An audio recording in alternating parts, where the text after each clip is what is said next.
Welcome back to Final Fantasy -1. Today we are doing the Temple of Fiends Revisited. That's right, we are going through the final area of this game. We have unlocked the spot to go to talk to these bats. Of course, they are the descendants of the Lefianish, or the Lefianish Sky Warriors who were turned into bats. We're just going to check in with all of them to see what they say. I think this is unchanged from the vanilla version. If it's changed, it's been very, very slight. You always want to watch for that with ROM hacks with this game. Sometimes those hacksters put in some tricky bits of dialogue to be little Easter eggs for you. So this is the I don't know, dimensional castle or whatever. I kind of think about it in Final Fantasy V terms in that way. So this area is a little bit confusing to get around, and I myself, because I play this game so seldom, I don't run it over and over and over like other games, I kind of forget how you get around this in the vanilla version, so I can't really comment on how much these first few floors have been changed. But generally what you want to do in this one is you got to go up to the 3rd floor, and then you fight a phantom, and then you go back down to the 1st floor, and then you find a set of steps going down to the basement. But there are some dead ends that you could run into in this area, so it's meant to kind of confuse you a little bit. All the while you're fighting some of the most dangerous enemies in the game are actually in this part, in the vanilla version anyway. So that's where you have, like, you can get sets of 4 gas dragons, and they can hit you with that poison skill. They all have that poison skill that can do 100 damage or more. I think it's around 200 it can do, but it's been a while since I've seen a vanilla version of this. So what I'm looking for is just the stairs that go on, because again, I'm not sure if this has been changed from the vanilla version as I'm recording this. So I don't do a lot of pre-planning to run through these unless it's really easy for me to do some pre-planning to make these a little bit smoother, to avoid having you watch me run away from battle after battle. We did do some grinding to get up to level 40 with all of my characters, just to make the final crawl here go a little bit faster. I'm sure that I could have handled this final area just fine at the levels that I completed the Sky Palace with, or probably even lower. But I wanted to make this as smooth as possible, so I really built everybody up so that we could get the maximum amount of hits from my physical attackers, get a whole bunch more spell charges from my mage, and importantly, get enough hit points for everybody to survive a hit or two from some of the nastier things down here. Now, I'm guessing the Morbol battle is inescapable, but I'm just only conjecturing on that based on the fact that I just did 1 round of attempted runs from this. That's generally how I decide these, is if I try to run in a first round and nobody hits, generally I just kind of assume that it is inescapable. That's not, of course, always the fact. Sometimes you just miss it 4 times in a row, but rather than waste a lot of time trying to run over and over on battle tile sets that I'm not sure of, I just kind of fight it out, especially with a party that's as souped up as this. And here you can see there's Cal picking up level 41. Cal has always been my experienced leader, simply because he has not been knocked out very much at all. Of course, my wizard has been nerfed a bunch of times because they can get 1-hit KO'd from a lot of things. The ninja, same. And Ace being at the front, even though he's the most heavily armored character with the highest absorb, him being in the front row means that he can sometimes take multiple hits, multiple criticals, and that's enough to knock him out. So here we've gone up a floor, and now we're back down on the ground floor. We're kind of doing the same dance that you normally do with this battle, and that's this dungeon, and that's where you're going up and then back down. But I can tell that it's been changed up a little bit, the tile sets, because normally you go up to, I think it's the 3rd floor before you fight the Phantom, and then you can start working your way down after you play the loot to unlock that block. But here I see a set of steps down to the basement. And in the vanilla version, there are some set steps down to the basement, which is the earth floor, by the way. So this is the earth floor that are dead ends, which I thought that could be, but indeed we can just continue on here through the earth floor. So that's nice.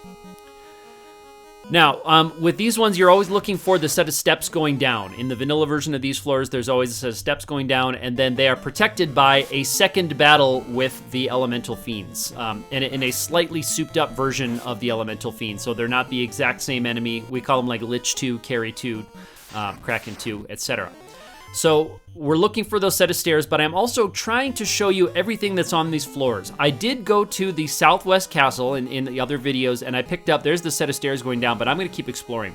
Because I picked up the key items that they had. I picked up a crown, I picked up the rod, I picked up the loot, and I picked up the cube from those areas. And as far as I'm aware, I haven't really used them much. I don't know if I used the cube. I had the cube in my inventory when I went to the Sky Palace, but I don't know if there was a cube check. I didn't try to go there before getting the cube, so I don't know if that was absolutely necessary to get through that area. Probably it was, could it be it was, but I didn't do an actual check there. But because I got those optional key items, I'm wondering if there might be some little Easter eggs or secret things hidden in here. Whenever you're playing a Final Fantasy I ROM hack, you always want to double check all of your areas because the hacksters can put in some pretty interesting surprises here in the Temple of Fiends Revisited. Some of them nasty, but a lot of them can be beneficial. So you want to really look out. Now there is a stone plate right there. And so I'm going to go to my key items, and I'm going to shatter that plate, just like you would normally do in the Earth Cave. And you're going to see me use a save function here, because before I go into these, I don't want to backtrack my progress, because some of these could be exits out to the overworld. I don't want to backtrack that progress, because we're doing fine. So here we're in a Dwarf Cave looking room, and there is a clinic, and here's an Armour Shop. So in the Temple of Fiends Revisited, we have access to some shops that we can do in the middle of the final dungeon attempt. Of course, this is wildly different from what you can do in the vanilla version of the game. I'm going to be checking to see if the Aegis Shield, which you can actually buy here, is an upgrade from my Diamond Shield. So that's what I'm just checking the numbers on my Paladin. It is an upgrade. The protections that it grants are kind of redundant because I have the ribbon on. So if the ribbon functions as it does in the vanilla version, then the Aegis Shield is a redundant piece of equipment in terms of its protection. But if it does provide greater absorb or evade, then I want to upgrade to it, and I'm going to upgrade to that. So I'm going to get the ribbons and the shields back on my characters, and on we go. So here's a weapon shop. Gaia Hammer, Vorpal, Giant Sword, Fire Staff. I could pick up more Fire Staves to have more casters of fire too, but I have not run into, and thankfully, here's an inn. I love the inn down here. Thankfully, I have not run into a whole bunch of inescapable battles. That is something that is, in my opinion, kind of a detrimental thing that a lot of hacks of this game that try to make it harder. I'm going to check these stairs with a save state, and indeed, this is an exit to the overworld, so I'm not going to accept that. I'm going to go back down so we don't have to backtrack. But putting in lots of inescapable encounters in some of the harder type hacks of FF1 just really turned the end game like this into a slog, where this Temple of Fiends Revisited can just take hours and hours and hours, and it's because you are having to fight out every single battle, and you're having to use your healing items all the time in order just to have enough resources to grind your way slowly through this dungeon. And inescapable battles, I've talked about this in lots of my videos in this game, because of the narrow aspect of the screen, you can see so little of the dungeon floor, and so many of the dungeon tiles look similar that, for me anyway, when I fight long, inescapable battles, it's easy for me to forget which direction I was heading. We're getting ready to fight Lich down here. Lich is going to be in that square. I'm not sure what to expect from Lich, so we're going to go up to full health. One thing you want to watch out with Lich in the vanilla version is the nuke spell. That is a non-elemental spell that blasts through your party, does lots of area of effect damage. So we're going to watch out for that and see if we can survive it here in the first round if he uses it right away. The ice sword right there is not going to help us. Now the Paladin is something that I probably should have played out smarter with the Paladin. And I got rid of my Save the Queen sword because, as far as I know, it's non-elemental. I got rid of it because it just didn't have the stats that my other swords did, and that I think was a mistake, because as you'll see in all of these final enemies, there was the flare spell. So instead of a nuke that's area of effect, flare is single targeting, and as it is, Ace the Viking with 999 hit points has enough to actually tank a flare spell and still be alive with a pretty good chunk. So there's Lich down. But like I was saying about the floor tiles can kind of disorient me. So I end up in a lot of harder type hacks of this game, fighting a lot of extra battles because I'm backtracking unnecessarily because I simply just get lost in dungeon tiles. So when the layouts are too big, too complex, and too similar looking, and we have lots of inescapable battles, it just becomes a long grind down. So the Lich fight is done. We're down here on the fire floor, and in a vanilla version of the game, this is where you would be spamming your heal staff and your heal helmet to recover all of the hit points that you lost from eating the nuke from Lich. So thankfully, we're not having to do that because potions are strong. But back to the cleric. I'm sorry, I have to keep getting backtracked because this run is moving along pretty quickly. The cleric, the Excalibur, and the ice sword, those are my two strongest swords right now. Those both have an element attached to them. And as I'm seeing, these final few bosses have just a resistance to all those elements. And so my cleric is just unable, or my paladin is unable to get through those resistances with any weapon that I'm holding onto. So if I was to play this one again, I probably would hold on to that Save the Queen Knight Sword simply because it appears to be non-elemental. Again, I can't check it, I'm not sure, but the Excalibur, I believe, is tied to the holy element. And then, like it is in a lot of Final Fantasy games, then of course, Ice Sword, Fire Sword, Coral Sword, those all have elements attached to them. But these last few Fiends, you'll see my Paladin ends up just being kind of a heal bot. It just ends up, even throwing potions in the final Lich battle when I really want to be on the offensive. So there is the stairs that go down to the next floor, and Carrie is going to be defending those stairs. But I'm going to explore the rest of this floor because, again, I'm looking for maybe an Easter egg again. There might be another doorway that goes to a mini town here. There's some towns in the middle of the Temple of Fiends Revisited. Remember, we're 2,000 years in the past, so all of the people managing these towns are people from 2,000 years ago, so it's very interesting. The giants I can get away from. There is a giant encounter tile set that is inescapable, I believe, for some reason. A regular green giant tile set that's inescapable, but the red giants we can get away from. So this is the fire floor, and here's an armor shop in the fire floor. And interestingly, you can buy a ribbon right here. So if you didn't pick up all 4 ribbons from the bonus dungeon, as I did, you can just spend some money on them right there. Sasuke's katana you can pick up. That one's not as good as the Masamune. And there's the inn. That's what I'm really looking for. So I can recover my spell charges, so I don't have to be as stingy with my spell charges on these fiends, although I'm still going to be stingy with them because, again, you shouldn't assume that there's going to be another inn on every single floor of this, or I shouldn't assume that I'll be able to easily find it. I can probably conjecture that there will be an inn or a town set in each of these floors, but I don't think I can assume that I'll be able to find it easily. So we are going to take advantage of them while we can, and we're going to try to be as stingy with those spells on the fiends as we can as well. So priests and paladins, this is a nice battle set. Again, could be leveling up down here, but I'm not going to fight any battles that I don't have to. Ones that I know are inescapable, obviously I have to fight out, but I'm very thankful that it seems like even fewer battles in this game are inescapable than in the vanilla. One example I'm kind of thinking of is I believe the air elemental and water elemental battles are inescapable in the vanilla version. I might be wrong about that, but that's from my memory. And those battles can really suck up a lot of your resources because those elementals just hit. They just punch you for a ton of damage. And so if you're having to fight out a lot of those battles, that means you're just using up more of your healing items all the time, trying to recover the hit points that you lose from fighting those battles over and over again. So thankfully, I can get out from most of these fights, take a couple of hits, and then off we go to the next set. So it helps me remember where I'm going, and then obviously it helps me not take as much damage and not have to use all of my healing items.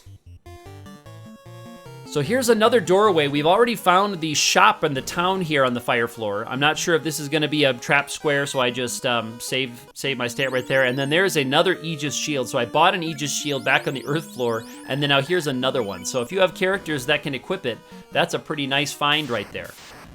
And the Aegis Shield is going to give you some elemental protection from what in the vanilla version is called the Poison Stone element. But the elements have been kind of changed around for this one, and then there's not a comprehensive guide that I could find for this game. And so I'm not exactly sure what all 8 of the elements have been changed to. There is an air element in this one that is not present in the vanilla version. I'm not sure what replaced the air element. I'm not sure what replaced the status element. There is kind of a generic status element, but that does not share the poison stone element, so it is interesting. And then there's a time element in the vanilla version of the game that can be defended against too. So I'm not sure exactly how all of that's been changed without the comprehensive guide. So we're getting ready for Carrie here. Carrie 2 is not as nearly as threatening as Lich 2 because she's not going to nuke you. She does have some higher level fire spells. And another thing you have to consider is some of those fiends have surprising resistances to elements. It makes you kind of frustrated because you think like, oh, she should be taking a bunch of damage from my ice if she is attuned to fire. But the way those are programmed in vanilla, they just don't. And I'm not sure if that's been changed here or not. So I'm going to leave the ice sword on my Paladin. And we're going to see what happens. So first round, we're going to haste 2 up my fighters, and then I will watch and see who's doing damage. And again, 4 hits, 281, boom. That is nice. So we are hitting into, if not a weakness, at least not a resistance on Carrie right there. It's at least not a resistance. So I'm actually doing some decent damage with all of my characters. Sometimes what I'm noticing is we end up just protecting the Viking and the Ninja, who are the only ones doing good damage. So the Paladin ends up just drinking potions for whichever of those other 2 needs to recover some hit points. Generally, it's the Ninja, but the Black Mage can also dump Saber spells onto those characters to boost their damage. Particularly, I like dumping Saber spells on the Ninja, because he gets 14 hits, and each one of those hits gets boosted by Saber. So even though his damage overall tends to be lower than the axe-wielding Viking up there, when you cast a Saber spell, you get more quote-unquote value out of those Saber spells because the Ninja just gets so many more hits, and so your Saber buff gets multiplied that many more times. So here we are on the water floor, and I can see there's a warp tile right there that's not protected by any key item. So I'm just going to go right for it. We're going to save state and see what it has to provide for us. It might be another town. Oh, there it is. Sorry, it is a key item. I apologize. So it's another stone plate, but the rod does not work on this one, so we're going to play the lute. And the lute does indeed take care of that tile. And here we are in the little water town. So here's a white magic, black magic store. I'm just showing you that what is all available here. Here's another soft armor shop. Looks like there's a hard armor shop and a soft armor shop. There's looks like 2 different weapon shops. We've seen a repeat there. Here's the first one where I can actually buy items. So I'm going to stock up my potions. And we're going to fill up on potions right here. You get a sense of real-life Final Fantasy playing and just watching potion buying. Thankfully, the buy 10 feature is included here. Now, one thing that some hacks of this game do include, talking about inescapable battles, is a prompt. There is a prompt at the beginning of some inescapable battles that tells you if a battle is inescapable. And I think that is there's a clinic right there. I think that is a really valuable thing to add, so I would encourage any potential hacker of this game to build that in, so that the player can get a good idea of whether or not it's escapable. That's a way to make it a little bit more like modern Final Fantasies, where if you try to run from a battle, you're not wasting all of your actions trying to run from a battle that's inescapable. And you're not having to learn through trial and error. So if that's not part of the challenge that you want present in your game, talk to some of the hackers who have put in the can't run proc and see if you can work that in. Now, this is kind of a classic hack of this game. It's a few years old now. I'm not sure when it's been updated last. I'm not sure which version I even have. I had the most recent version that was available in late 2018, early 2019 as I'm recording this. So it could be that future editions may make other changes. That's another thing to consider when I'm making all of these videos. Here I'm just exploring to see if there's anything else on this floor. I've already found the town area of this floor, and I can see where Kraken's hallway is going to be. So I'm just seeing if there's any chests or any other doorways that I could pop into. And here you can tell the waters are going to be escapable because they got a surprise round. So no inescapable battles in the vanilla version can have surprise or back attack rounds or preemptive rounds. So if it is possible to get a preemptive or back attack round, then it is possible to run from that particular enemy grouping. So that's something you can use to kind of help you if you are needing to memorize which ones are escapable and which are not. And then, of course, any enemy that appears as a boss-type tile usually is going to be inescapable throughout the whole game. A prime example in Final Fantasy I is the wizards. type enemies. So the wizard or their piscos in this game, because they are kind of a boss in the Marsh Cave, anytime you see them in a random encounter, they're going to be inescapable later on, so you just got to watch out for those. Earth Cave is a tricky spot in the vanilla version with some wizard floors that can drain your resources if you run into them. I believe that's on the floor with the vampire where they are particularly in your way. So I'm going back to the Excalibur sword here because I'm just not sure what to do with Kraken here. Now, the Defender Sword is something that Cal can equip. I'm not sure if it has an element to it, but its power is going to be kind of low. So as we were playing this, I could have, but didn't, try equipping the Defender Sword straight up, because that could be that's non-elemental and would have gotten through these resistances a little bit better. So here with Kraken, of course, the big risk with Kraken is a boosted up physical attack, and there Kraken is getting haste, so he's immediately going from 8 up to 16 attempts to hit, and that's why my ninja is piling up the Invis spells. I did not pick up Invis 2 in this one, so I don't have access to that. I was hoping that there would be an item like the white shirt that would help me cast Invis 2 later on in this game. I was kind of presuming that would show up. The ninja shirt is the closest thing I found, and it does not cast that spell, unfortunately. So here you can see I've hasted everybody, and now my Black Mage is going to go on the offensive with Flare to do some damage, because I do want to get this Kraken enemy down as quickly as I can, because if he hits a couple of my characters that, especially the middle two, the Paladin and the Ninja, that have my only castings of the life spell, it could be dangerous if I don't get access to a clinic, which it's likely that I will on the next floor, but I'm going to try anyway to keep all 4 characters with their feet on the floor and not their backs on the floor. So the Invis spell going up here again, hoping that when he does deliver a physical attack, some of those 16 attempts to hit me will miss. Here's the mute spell. It's not going to land on anybody, thankfully, because we are really spamming the spells. My Paladin is putting up Protect so that any of the hits that do land that don't go critical are not going to hurt quite as badly. So we're hoping that some of those 16 hits will be for 1 damage, and that it will only be the criticals that do the damage to us. And then, of course, with the Invis, we're trying to get them to miss so that they cannot go critical. That's the strategy for Kraken 2. And this is a really dangerous time to fight it because you're so far down in this dungeon. In the vanilla version, of course, you don't have access to inns or clinics. You just have to rely on characters who can cast life. And then there we go. We get another hit on him and take him down before he actually gets into his physicals. So we're actually, I think, lucky that he kept on his spell rotation, that he was continually boosting himself with temper and haste and trying to hit us with slow and mute and whatever else, or mute, I guess, whatever he's hitting us with. So we were lucky that he was staying in his spell routine because his spells were not actually damaging to us. I believe in the vanilla version he has access to like Bolt 2, and you want Kraken to be using Ink in the vanilla version. That's a darkness skill, but darkness doesn't work in the vanilla version. I believe it does in this version. This battle, I'm not running from this set because other golems have been inescapable and other Pisco demon type battles have been inescapable, so I'm just assuming that this tile set is also inescapable. That's another thing that's pretty common, both in the vanilla version and it's maintained in a lot of hacks in this game, is that if a sprite type tends to be inescapable, then its other sprite types will be as well. I'm not sure if that was a clue that they built into the game of like, hey, you know, these Pisco thingies, whatever form they appear in, are hard to run from or impossible to run from. So you want to be aware of that.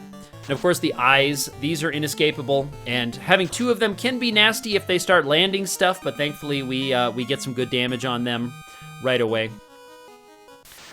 Now, the air floor right here where Tiamat is located kind of up in the northeast corner by the stairs, this is where you pick up the Masamune in the vanilla version. There's a kind of, we call it steps, although the perspective of it is not steps, but it's just kind of a 1 tile wide area where you go down and to the right, but it looks like steps from the overhead perspective. You go down to pick up the Masamune. Masamune is that big katana that is the best weapon in the game. It does massive damage. It's the highest crit rate of the game. It's a super high attack percent, so you get multiple hits with it. Even if it's a white mage wielding it, they can do huge damage. but then it's just the risk is going down on this dangerous floor that has more enemies that can really take you out and more tile sets that can just be a grind on your resources, but it's always worth it to go pick it up. So here I'm switching to the Ice Sword just to get my damage back up from the Excalibur. And we're trying to head down and to the right to find, again, what we call the stairs. Here's some time elementals, which share a sprite with the water and the air elementals. I believe this game also has darkness elementals that share that tornado-type elemental form.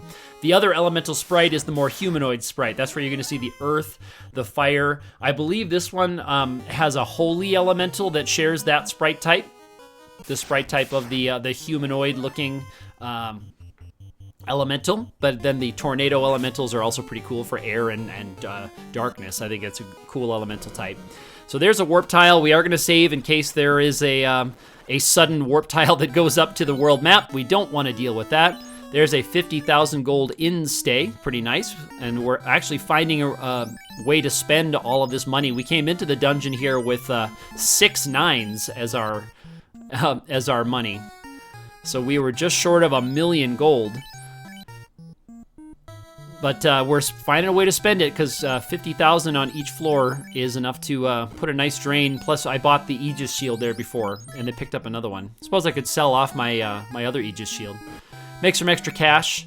That'll give me another in-stay. Now, one thing that is interesting that I did not actually try out is... well, actually, I did try it out, pardon me. I tried this out afterwards. So when you save and reload, it doesn't start you on the floor, of course, because this game doesn't work like that. When you save and reload, it always puts you on the world map. So when you save and reload a file that was saved down here in the dungeon, it brings you out to the world map outside of the Temple of Fiends. So the game save is not as important as the spell recharge. So that's really what you're doing there with the inn. It does save your game because when I reloaded that one after I recorded this video to do the bonus video that I'm going to do after this one, when I reloaded, I was down a few potions and I was at the levels that I had picked up in these last couple of floors. So it does put you out there, so don't presume that, oh, if I save right there, I start right at that save point. It doesn't quite work like a save point does in other Final Fantasies. So there you can see the Cthulhus have the stone touch, I guess. They have status attack stone. So we are going to unstone or softify my Viking, and that is going to become a problem, as you can see, with my Viking being my primary damage dealer and my Cleric, especially against Fiends, just being kind of a useless heal bot. That's going to be a problem here in the Tiamat fight coming up, as you will see. We're going to take care of this eye pretty quickly. So there's another one hitting into a resistance that the eye is just not taking the damage that it needs to be taking. And there's my ninja actually doing much better damage because it's not hitting an elemental resistance like that. All right, so here we're going to prepare for the Tiamat fight, so everybody gets a potion. There was one I didn't actually need to use because he had not taken any hits, but and there's a potion that's going to heal all of 3 hit points, but you never know when those 3 hit points might be enough to make a difference. So I'm going to put the air knife on my Black Mage, just in case I want to try, or if I feel like I'm in a good position where I can experiment with some things.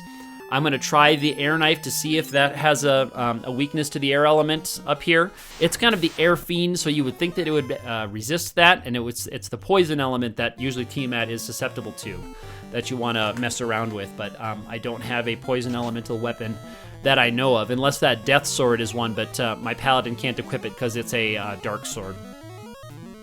So there's haste 2, and right away, Tiamat first round stare on my Viking, and the Viking is out for the battle. So my Viking with full hit points and hasn't swung his axe yet is out.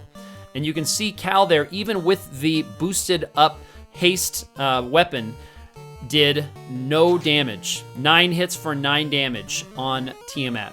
So it's actually going to be up to my ninja to take care of this battle, and Tiamat is targeting my ninja with his attack, but you can see he's doing over 1,000 damage per hit. So right now, this is going to become a challenge in keeping my ninja alive and swinging that sword as many times as he can. The Paladin doesn't have access to the Cure 4 spell. The ninja actually has the Chakra spell, so if he needs to full heal himself, he can do that, but that means wasting an action. That means wasting a turn of damaging Tiamat. So I need to kind of be thinking about, do I waste an action with Chakra to try to keep him alive? Because here's a tornado that brings him down below 100. He is vulnerable right now. He's susceptible. And this is where I had to make a decision of, do I have him cast Chakra to build himself back up? But thankfully, the potions came at a timely time, at a good time. So we were able to get him up to where I was comfortable having him attack. Now, if that physical attack had got him and critted him, that could have knocked him out maybe. So I was lucky that it targeted Cal. I don't mind if Cal gets nerfed. I don't care if Cal goes down. I don't care if the Black Mage goes down. Right now, I'm fully on the offensive. And now with the Ninja, I'm kind of past a point of no return here with this fight, where I don't think I'm going to be casting Chakra on my Ninja, even if he gets taken down to single-digit hit points, because I just need that damage, because I never know when that next hit is going to be the one that's going to win me the battle. And I'm also trying to be a little bit stingy with my spells here, because the next floor is the final floor, of course. And I'm assuming that there is not an inn down there on the Chaos floor. So I'm not trying to dump all of my spells into Tiamat. I'm trying to hold on to some of them, because I think this spell pool is all I'm going to have for the Chaos fight. So we do get through Tiamat, but that was the most dangerous fight that we've had, simply because of that very first round stare that hit my Viking. And now I'm not sure about ribbon protection. There is in the vanilla version that really, really low chance that's kind of due to a programming bug and how the game checks for resistances, where you can have that 1 in 200 or 1 in 201 chance to land something even into a immunity. You'll see that pop up sometimes, both on enemies and on yourself. But this seems to happen a lot more with ribbons on. So I'm not sure if the programmer of this patch made some things skip that immunity check, because that stare should not have landed on a character with a ribbon if ribbons function the way they function in the vanilla version. So I'm guessing that the programmer of this patch made some of those non-elemental.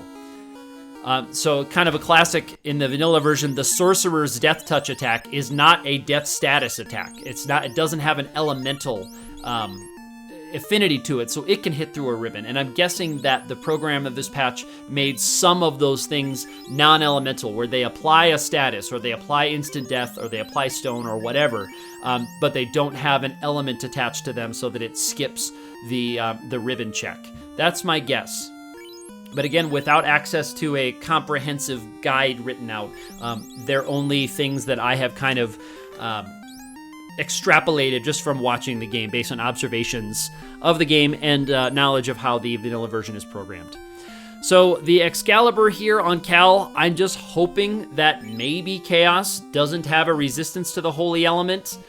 We're going to see that it does, and that's going to cause problems for me in the fight, but that's the best I can do right now. I really should have held on to that Save the Queen's sword, because it could have saved my you-know-what. Here we go to the Chaos battle, the final battle of this patch. I'm going to have Cal cast the Will spell to see if it can protect from some of those things, because I'm not sure, again, if those are non-elemental statuses that are getting through, or if they are somehow bypassing the immunity of Ribbon, or if Ribbon doesn't protect from some things. So I'm putting the Will spell on there to defend on some of the other elemental statuses. That probably was not necessary, but I did it anyway, just to see if I can avoid getting an instant death attack, because if you get that in here, that could be it. If my Viking or Ninja get knocked out right away, that could be all she wrote. And so there is me just examining my equipment and thinking about how I can put this battle together, how I can get this guy ready to go. Now, Chaos has put the haste spell on himself. Now, what I was checking there was for the Masamune, because the Masamune actually casts slow on the enemy. So I'm curious to see if I can take that, if I can slow Chaos down with the Masamune. I'm not thinking that I can, because he probably resists the element, whatever element slow is tied to, if it's time in this one or some other element. So of course Chaos blocked it, and so I'm going to go back on the offensive here and try not to mess around too much with statuses. We're going to try to go right into damaging. The big thing you want to watch out for with Chaos in the vanilla version is you want to watch him go through his spell progression, because he has Cure 4, which will cure him back up to his 2,000 hit points in the vanilla version as his 4th spell. So if he's working through his spell progression quickly, it's common to kind of stop and sandbag yourself up, because any damage you put on him is going to be wasted unless you can kill him before that. So if he's working his way through his spell list kind of quickly, like Ice 3, Slow 2, and then there's one more before he gets to Cure 4. I can't remember it, but this one, I'm not sure what to expect. I don't know if Cure 4 is coming, and I don't know where it is in his spell list. So I'm going to stay on my offensive progression here and see what we can do. It's possible that I could be wasting all of my flare spells now. If he Cure 4s, then all of that would have been for nothing. But that's just what I'm going for with the first battle. So Cal, you can see here, even in the final battle, has resorted just to drinking potions. And so now, because Chaos got slow to land on a couple characters, I'm actually casting Haste 2 again. And now he's got Saber on himself. Chaos doesn't have that spell in the vanilla version. He has mostly area of effect damage spells and also skills. He has like Swirl and Inferno, I think. So those are other elemental attacks, elemental skills. And then, of course, he has some spells that are pretty nasty. So we're going into his only vulnerability, which is just physical attack weakness. Flare is doing good damage, but not massive damage. The Ninja is doing sizable damage with the 14 hits, and then of course my Viking is chopping through that Absorb and doing really nicely. So Tempers and Sabers on those two characters are probably better sources of damage, but I am going to burn through my Flares here first. And then I'm going to start dumping Sabers onto those two physical fighters, and then Tempers when those are done. Here's Meteo. So Meteo is, I believe it's non-elemental, but I could be wrong there because that seemed to do really, really low damage. So maybe it is time elemental and I was resisting it, or maybe he was just rolling low. So I'm not sure. I'm not sure what the elemental connection to Meteo is.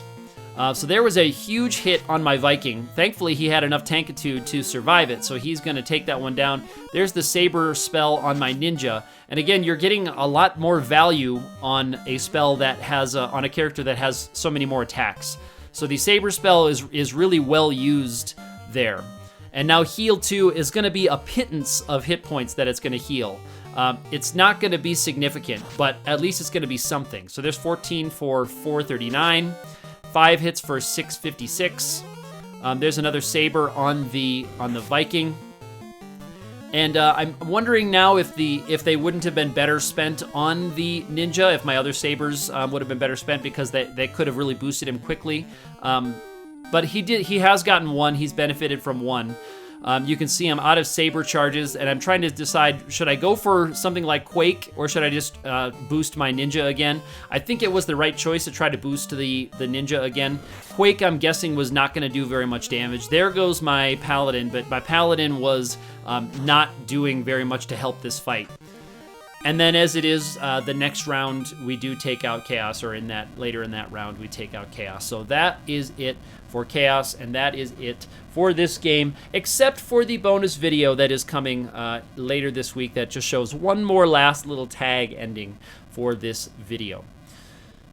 So as Chaos is fading away, let me impart some final thoughts about Final Fantasy -1. Having played both this one and the ROM hack of the ROM hack, Final Fantasy Ultra Champion Edition, I can say that these are both very, very nice kind of total conversion-ish hacks that have a really, really pleasant difficulty curve. That's something that I think is hard to do with this game. And both of these hacks have done it well, I believe. They both have done a nice difficulty curve that you can get yourself leveled up to handle things if you need to. You don't end up in places where you are just pounding your head against something trying to figure out what is the one narrow solution to this fight that maybe I have, maybe I don't have access to it, to figure out what it is that you learn from dying over and over and over and over again. So these are both, I would say, worth playing. I always suggest for new players to this game to try either the vanilla version or to try one of the Astral Esper hacks of Final Fantasy Restored, I believe it's called. I believe it's Final Fantasy Restored. That's kind of the standard patch of this game that is a bug fix patch of this game, I should say that, where things are kind of evened out. Difficulty curve is adjusted a little bit on the vanilla version, but it mostly functions as what we think the vanilla version is supposed to have functioned like. So that's one that I really prefer to have new players of this game play. It has some cool music added to it by Leviathan Mist, and it comes with a package of different patches you can apply. You can change how the RNG works to make it a little bit more random and not so sequential. You can apply those patches. You can also apply patches that changes window colors and things, so you can actually play this game almost like a Super NES 16-bit version of the game by changing some of the things around by applying different patches. So that's a nice one to start with, to look at what the game should have been, could have been, had the programmers been a little bit more careful. Nasir, I'm talking to you. Had the programmer, I'm not really calling Nasir Gavelli out because it was a totally different time back then, and what they had to work with was not what we have to work with now. I'm only joking about that. But with the benefit of, 30 years of further development, 30 plus years, I guess, of further development, what that game could have been. But these would also be very nice patches to play. There are lots of good ones with this game. I'm actually kind of running out of patches to play for this game. So if you are in the works on one, feel free to let me know, or if you're aware of one that I haven't done that is kind of a more modern version, let me know what I can do with this game that would be entertaining or something that you would like to see in the future, either in the comment section of this video, or you can hit me up on Twitter, where I am also active_ATE. In real time here, as we're getting towards the summer of 2019, most of my videos are going to be turning their attention to the Final Fantasy V 4-job Fiesta, so we're not going to see another Final Fantasy 1 or another ROM hack video for quite some time as I turn my focus to the Fiesta, which definitely deserves a lot of attention from me and from you if you're watching this one. Do check that out at 4jobfiesta.com and register for that coming this summer. Runs every summer. It's one of the most exciting things in the world of Final Fantasy, in my opinion. May the orbs always shine, and Farlam and this guy are sick, and every other Final Fantasy meme you can think of as we go to watch the end spell out. I will bid you adieu for now, with the exception of a small bonus tag video to come later this week. Bye-bye.